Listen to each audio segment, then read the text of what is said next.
अस्सलाम वालेकुम। आज हम कोरिलेटिव कंजंक्शन को अंडरस्टैंड करने जा रहे हैं इस पैराग्राफ की मदद से। देखें, अगर चीज़ कॉन्टेक्स्ट के अंदर सीखी जाए ना तो वो बहुत ही इम्पोर्टेंट है और वही आपको यानी कि रिमेंबर रह जाती है फॉर एवर। अब इस पैराग्राफ के अंदर कोरिलेटिव कंजंक्शन का यूज़ किया गया है। अब किस तरह यूज़ किया गया है इसी को हम डिस्कस करते हैं यहाँ पर। देखें, इट सेज़ अजीज़ रिमार्क्स, यानी कि एक शोकाज़ नोटिस है। उसके अंदर जो अज़ीज़ के रिमार्क्स थे ना वो कोट किए गए हैं किसके बारे में, about party secretary general Ehsan Iqbal. देखिए जी, अब इसको दोबारा हम पढ़ते हैं। Aziz remarks have not only breach the party discipline but also tarnish its reputation.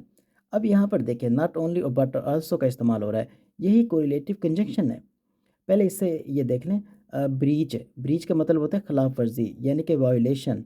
अब जो अजीज़ के रिमार्क्स थे किसके खिलाफ, एहसन इकबाल के खिलाफ। ना सिर्फ उन रिमार्क्स ने पार्टी की खिलाफ वर्जी की, पार्टी के डिसिप्लिन की खिलाफ वर्जी की, बट आल्सो बल्कि टर्निश इज रेपुटेशन। टर्निश यानी कि दागदार बनाना, यानी यहाँ पर हम लगा सकते थे डैमेज और spoiled.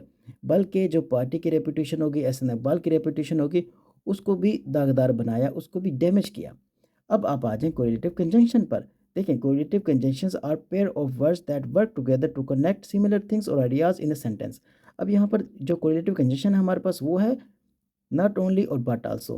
We use not only और but also to emphasise two important things in a sentence. देखें एक एग्जांपल यहाँ पर, he is not only intelligent but also hard working. अब इसी तरह इस कॉन्टेक्स्ट के अंदर अगर आप देखेंगे जो उसके रिमार्क्स थे, ना सिर्फ उन उन रिमार्क्स ने पार्टी की डिसिप्लिन की खिलाफ वर्जी की, वायलेशन की, बल्कि उसने पार्टी और एहसन इकबाल की जो रेपुटेशन थी उसको भी दागदार बनाया। देखें, दो चीज़ें जो बहुत इंपॉर्टेंट थी, इन दोनों को एम्फसाइज करने के लिए नॉट ओनली बट आल्सो का इस्तेमाल किया है। इसी तरह हमारे पास और भी कोरिलेटिव कंजंक्शन है, जैसे कि नाइदर और नॉर। उसकी एग्जांपल आप देख लें, neither the teacher nor the students were present in the classroom. एक और भी हमारे पास कोरिलेटिव कंजंक्शन है, उसको भी आप देख लें, आइदर और आर।